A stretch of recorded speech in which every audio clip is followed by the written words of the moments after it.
Bismillahirrahmanirrahim. Assalamualaikum warahmatullahi wabarakatuh. Selamat pagi buat kawan-kawan teknisi pendekar solder dimanapun Anda berada. Materi kali ini berkaitan dengan cara membaca skema ya kawan-kawan. Jadi teknik membaca skema itu seperti apa? Sebelum Anda terjun kepada membaca skema, coba Anda lengkapi terlebih dahulu materi Anda tentang mengenal komponen dasarnya. Jadi Anda harus berkenalan dengan komponen dasar apa saja dari dunia elektronika. Jadi komponen dasar itu nanti, ingat ya ini ya, dari komponen dasar nanti akan membentuk sebuah sirkuit. Oke, sirkuit itu gabungan dari bermacam-macam komponen dasar. Kemudian sirkuit-sirkuit itu akan bersatu kembali, namanya integrated circuit atau gabungan bermacam-macam sirkuit. Oke, itu dipahami. Jadi kalau Anda menganalisa IC, itu yang sedang Anda analisa itu sirkuit apa? Tentunya masing-masing sirkuit itu memiliki persyaratan yang sendiri dan pemicunya juga sendiri. Itu yang wajib Anda pahami. Jadi IC itu tidak simpel ya, agak rumit. Anda harus paham, Anda sedang menganalisa sirkuit apa. Nomor 4, gabungan dari bermacam-macam sirkuit membentuk blok sistem. Itu ya poinnya ini. Jadi kalau Anda mau mengenal komponen dasar, silakan Anda di internet banyak. Searching aja mengenal komponen dan fungsi-fungsi serta simbolnya bagaimana. Ini berlaku untuk semua teknisi, tidak hanya untuk laptop ya. Anda kalau mau menjadi teknisi handphone, mau teknisi radio atau teknisi komputer, laptop sama, Anda tetap harus mengenal komponen dasar. Cuma nanti bentuk fisiknya yang berbeda ya antara satu teknisi dengan yang lainnya. Nah, komponen dasar itu utamanya adalah resistor. Nah, resistor ini komponen yang paling sangat vital. Jadi kalau satu gangguan dijamin pasti akan malfunction atau tidak bekerja. Itu wajib dipahami ya. Jadi resistor ini adalah komponen yang paling sakral atau paling penting. Jadi ini harus paham lambangnya bagaimana, cara mengukurnya bagaimana, fungsinya untuk apa. Kemudian ada kapasitor juga sama. Kalau kapasitor juga nanti fungsinya ada yang penting, ada yang nggak terlalu penting. Tapi ya sebetulnya pendukung saja ya. Nah, kemudian kalau ada short baru dia ya harus dicari shortnya di mana. Karena nanti banyak berhubungan dengan kasus short. Kemudian ada induktor atau lilitan ya, lambangnya seperti ini. Fungsinya untuk apa? Anda juga harus memahami. Dioda, macamnya dioda bagaimana, lambangnya apa dan fungsinya bagaimana, Anda juga harus paham ini ya. Ini karena penting. Kemudian komponen yang tidak kalah penting adalah transistor. Ini nanti berkaitan dengan sinyal atau switching. Dia nanti akan kolaborasi dengan resistor. Nanti akan membentuk sebuah fungsi, yaitu nanti pensinyalan, distribusi pensinyalan. Ini juga sangat penting ya kawan-kawan. Ini berkaitan dengan transistor. Nah, IC itu di dalamnya berjuta-juta transistor atau nanti banyak sekali sirkuit-sirkuit yang ditanam di dalam IC.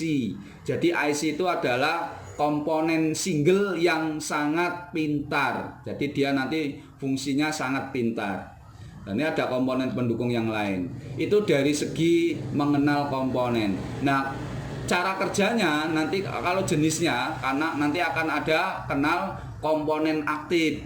Jadi komponen aktif itu apa saja dan komponen pasif itu bagaimana. Nanti ada sistem SMT, ada sistem yang manual pemasangan di dalam pemasangan. Nah ini itu di dalam hal pemasangan. Dan ini poinnya itu saja ya kawan-kawan. Jadi poinnya adalah bahwa kita nanti akan memang harus terbiasa dengan mengenal komponen. Selanjutnya Setelah kita mengenal komponen seperti itu, kita ini silakan Anda searching ya di internet, banyak mengenal komponen. Selanjutnya kita tadi sama ya, lambang-lambangnya, fungsinya sudah paham. Nanti kode komponen ini dan istilahnya juga harus Anda paham. Ini sangat nanti membantu di dalam proses Anda nanti menganalisa. Nah, yang harus digarisbawahi sebagai seorang teknisi apapun itu adalah 5 parameter ya kawan-kawan. 5 parameter ini yaitu Anda harus mengukur tegangan. Anda yang nomor 2 harus mengukur sinyal. Sinyal itu nanti akan ada 2, ada analog dan ada digital. Yang nomor 3 nanti ada clock, bagaimana mengukur clocknya seperti apa. Yang nomor 4 adalah data. Yang nomor 5 adalah sistem proteksi. Nah ini di dalam skema itu bagaimana? Coba kita jelaskan ya, karena ini Anda wajib tahu ini. Anda harus wajib paham untuk bisa menganalisa ya, harus yang dianalisa tegangannya, sinyalnya, clocknya, datanya atau sistem proteksi. Itu ya. Nah kemudian dari poin apa yang akan kita ambil dengan belajar skema? Jadi di dalam skema itu nanti kita akan belajar sistem blok diagramnya, lambangnya, dan bahasa skema itu berbeda-beda ya. Ingat ini lambang. Kalau Anda tadi lambang utamanya adalah seperti tadi, tapi nanti bahasa skemanya kita nanti berbeda-beda ya di lapangan. Itu nanti tergantung dari arsitekturnya. Walaupun ya prinsipnya tetap mengacu kepada lambang utama atau lambang pokok. Kemudian mengenal sirkuit. Di dalam skema itu kita nanti harus mengenal sirkuit apa yang harus Anda sedang analisa. Dan yang nomor 4 di dalam skema Anda harus bisa membaca sequence signal dan tegangan. Ini urutan menganalisa. Itu poinnya itu ya. Jadi poin Anda di dalam mau menganalisa skema itu intinya adalah 5 poin ini. Dan ini coba kita masuk kepada skema. Oke, kita masuk kepada skema. Poin skema atau halaman pertama dari skema pasti akan kita disuguhi dengan diagram blok atau blok diagram. Ini maksudnya apa? Ini maksudnya adalah menjelaskan hubungan antara sistem komponen, sistem blok. Ini kotak-kotak ini adalah sistem blok. Ini dihubungkan oleh garis-garis seperti ini. Lah garis-garis penghubung antara blok-blok ini itu namanya interface. Jadi jalur komunikasi. Komunikasi apa? Komunikasi data biasanya. Jadi untuk bisa berkomunikasi ini ada interface ya kawan-kawan. Ini interface-nya, masing-masing banyak sekali interface-nya. Jadi setiap sistem blok akan dihubungkan oleh interface. Lah, setiap sistem sirkuit atau blok ini pasti membutuhkan power. Jadi kalau Anda nanti akan belajar skema, Anda memahami seperti ini kawan-kawan. Nanti Anda harus menganalisa tegangan dulu. Jadi tegangan ini nanti menjadi sumber dari beban. Lah bebannya apa? Atau dalam bentuk sirkuit atau dalam bentuk IC. Lah ini disebut adalah power ya. Ini namanya power. Dalam skema power itu dijelaskan biasanya ada di bagian bawah. Jadi ini Anda kalau mau menganalisa silakan yang dianalisa powernya. Ini power ya kawan-kawan. Jadi power yang Anda analisa adalah di sini. Ada power charger, ada power 3 dan 5, ada powernya CPU, ada powernya VCore, VTT, ada nanti RAM, ada GPU dan seterusnya ya kawan-kawan. Ini namanya analisa Anda adalah analisa blok powernya. Kalau sudah memahami yang sedang Anda analisa poinnya ini, terus parameter yang lain apa dari Anda akan menganalisa? Setelah Anda menganalisa power, Anda akan menganalisa sinyal. Sinyal itu nanti ada analog dan ada digital. Nah, di dalam skema sinyal itu di mana letaknya? Ya, setiap IC, baik itu nanti IC analog ataupun IC digital, ada pemicu sinyal.